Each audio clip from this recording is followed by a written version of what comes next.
Share market में शायद ये साल नई लिस्टेड होने वाली कंपनीज़ के लिए काफ़ी अच्छा साल रहने वाला है।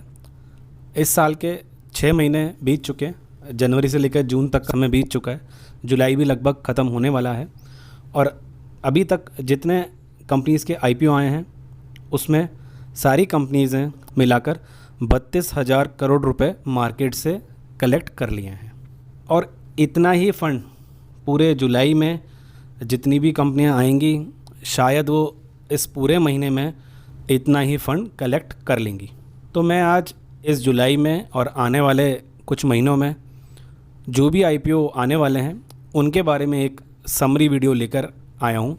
अभी मैं आपको कंपनी के बारे में, आईपीओ का क्या साइज़ है और उस आईपीओ साइज़ में से फ्रेश इशू कितना है इसके बारे में डिटेल आपको दे दूँगा। ये सभी आईपीओ जुलाई, अगस्त, सितंबर इस क्वार्टर के आसपास आपको देखने को मिल जाएंगे। तो बिना देरी किए इस वीडियो को स्टार्ट करते हैं। वेलकम फ्रेंड्स, आज मैं 10 धमाकेदार आईपीओस के बारे में बात करने वाला हूं जो शायद अगले 2 से 3 महीनों में मार्केट में हमें देखने को मिल सकते हैं। सबसे पहले हम बात करते हैं 7 आइलैंड शिपिंग लिमिटेड के बारे में। स्क्रीन पर आप इसकी डिटेल देख पा रहे होंगे। इस कंपनी ने स्टार्टिंग 2003 में करी थी। उस टाइम इनके पास सिर्फ एक शिप था और जनवरी 2021 की रिपोर्ट की अगर हम बात करें तो इनके पास 20 वेसल्स हैं। इस कंपनी का जो मेन बिजनेस है ये सी बॉर्न लॉजिस्टिक कंपनी है और इस कंपनी ने जनवरी 2021 की रिपोर्ट के according 11,05,682 metric ton weight carrying करने की इसकी कैपेसिटी है। ये कंपनी का प्राइमरी बिजनेस क्रूड ऑयल को कैरी करने का है, लेकिन ये कंपनी पूरे इंडिया में 3rd लार्जेस्ट सी बॉर्न लॉजिस्टिक कंपनी है और पिछले 18 सालों में अगर हम देखें तो कंपनी ने धीरे धीरे अपने मार्केट शेयर को और कैपेसिटी को इंक्रीज़ किया है। इसका आईपीओ का साइज़ 600 करोड़ रुपए है और इसमें से फ्रेश इशू 400 करोड़ रुपए का है। अब हम बात करते हैं अगली कंपनी की, एमी ऑर्गेनिक्स की। पिछले कुछ महीनों में स्पेशलिटी केमिकल और केमिकल की काफ़ी सारी कंपनीज मार्केट में लिस्टेड हुई हैं। एमी ऑर्गेनिक्स भी स्पेशलिटी केमिकल वाली कंपनी है। इसके कुछ केमिकल फार्मा इंटरमीडिएट्स में यूज़ होते हैं और कुछ केमिकल इसके एग्रो केमिकल कैटेगरी के भी हैं। तो स्क्रीन पर आप इसकी डिटेल देख पा रहे होंगे। ये कंपनी फार्मा इंटरमीडिएट्स और बाकी कई तरह के केमिकल्स को मैन्युफैक्चरिंग करने के बिजनेस में है। इसके आईपीओ का साइज़ 650 करोड़ है। इसमें से 300 करोड़ का कंपनी का फ्रेश इशू है। इसके बाद अगले आईपीओ के बारे में हम लोग बात करते हैं, वो है Aarohan financial services. Small finance bank और फाइनेंशियल सर्विसेज जैसी एनबीएफसी कंपनीज मार्केट में एंट्री ले चुकी हैं। उसी तरह का बिजनेस लेकर आरोहन फाइनेंशियल सर्विसेज एनबीएफसी भी आने वाले 2 से 3 महीनों में अपना आईपीओ लेकर आने वाली है। इस कंपनी का जो मार्केट है वो जितनी भी लो इनकम स्टेट्स हैं वहाँ पे इस कंपनी का बिजनेस है। यह काम ऐसे एरिया में अपनी सर्विसेज देना है जहाँ पर लोगों को प्रॉपरली फाइनेंशियल प्रोडक्ट्स के बारे में नॉलेज नहीं है। 30 सितंबर 2020 की रिपोर्ट की अगर माने तो इस कंपनी का ग्रॉस लोन का पोर्टफोलियो 48.57 बिलियन था। ईस्टर्न इंडिया में लार्जेस्ट एनबीएफसी की कैटेगरी में आती है और पूरे इंडिया की अगर हम बात करें तो ग्रॉस लोन पोर्टफोलियो के मैटर में 5th लार्जेस्ट एनबीएफसी है। ये कंपनी ने धीरे धीरे अपना बिजनेस दूसरी स्टेट्स में भी ग्रो किया है। अब फाइनली अपने बिजनेस को और ग्रो करने के लिए कंपनी अपना आईपीओ लेकर आ रही है। इसके आईपीओ का साइज़ 1800 करोड़ रुपए है, जिसमें से 850 करोड़ का फ्रेश इशू भी आएगा। अब हम बात करते हैं अगले आईपीओ के बारे में। ये आईपीओ है श्रीराम प्रॉपर्टीज़ का। हम सब ने श्रीराम ग्रुप की कंपनीज़ का नाम सुन रखा होगा। उसी ग्रुप की एक और कंपनी है श्रीराम प्रॉपर्टीज़। इस ग्रुप की सभी कंपनीज़ काफ़ी अच्छी हैं। श्रीराम प्रॉपर्टीज़ का जो बिजनेस है वो home buyers, lenders, financial investors, land owners, development partners, contractors, इन सब के ऊपर डिपेंड है। इसका आईपीओ का साइज़ 800 करोड़ रुपए है, जिसमें से 250 करोड़ का फ्रेश इशू है। अब हम बात करते हैं एक और स्मॉल फाइनेंस बैंक के बारे में जिसका नाम है Utkarsh small finance bank.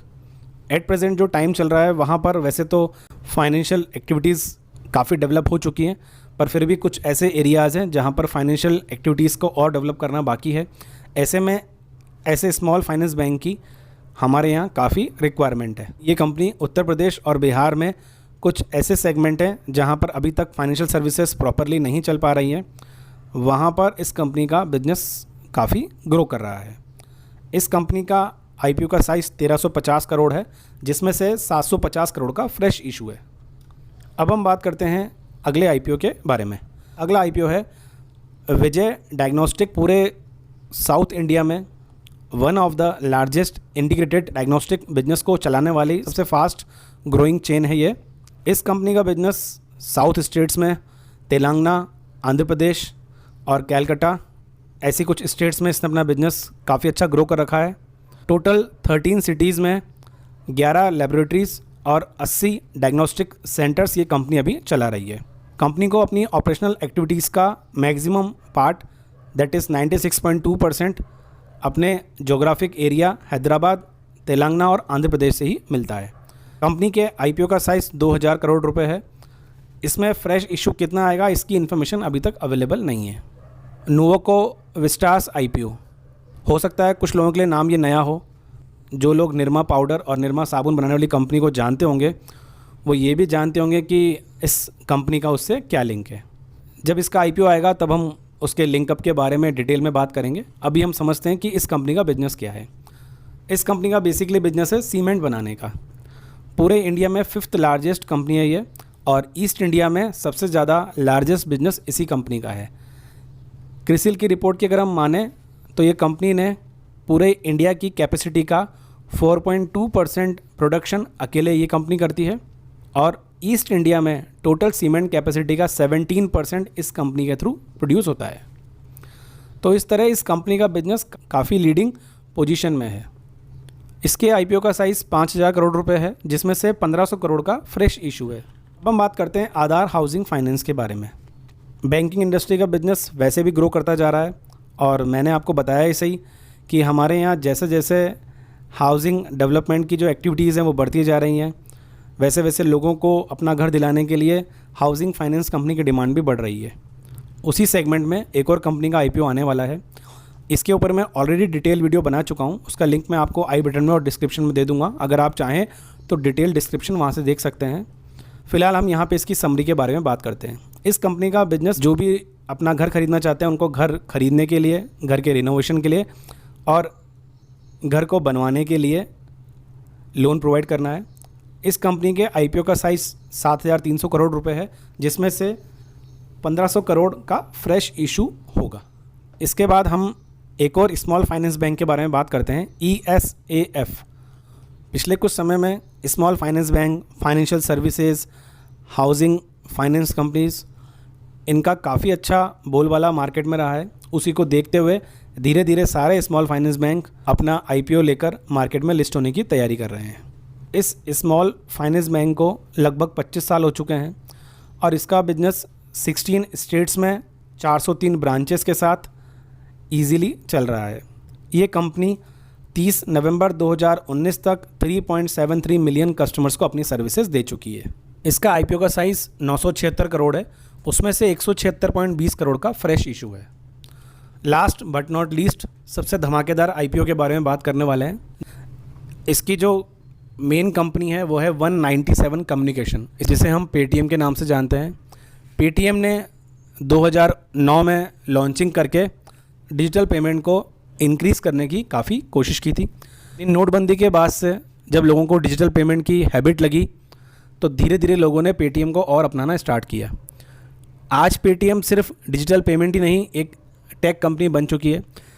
Paytm में आप ग्रॉसरी परचेज़ कर सकते हैं। पेटीएम का खुद का अपना शॉपिंग मॉल है कि पेटीएम में phone, recharge, ticket, each and every services जितनी भी हैं वो पेटीएम के अंदर आज की तारीख में आ चुकी। इवन अगर आप ध्यान से इसकी सारी सर्विसेज देखें तो पेटीएम से आप म्यूचुअल फंड भी अप्लाई कर सकते हैं, पेटीएम से आप आईपीओ अप्लाई कर सकते हैं। तो इस तरह से पेटीएम हर घर की एक ज़रूरत बन चुका है, इसलिए शायद अब पेटीएम का आईपीओ आने की तैयारी कर चुका है। पेटीएम के लिए किसी तरह का कोई इंट्रोडक्शन की ज़रूरत नहीं है। इसके आईपीओ का साइज़ 16,600 करोड़ रुपए है। सबसे बड़ा शायद ये आईपीओ होने वाला है, जिसमें से 8,300 करोड़ का फ्रेश इशू आएगा। ये 10 आईपीओ हमें आने वाले 2 से 3 महीने में देखने को मिल सकते हैं।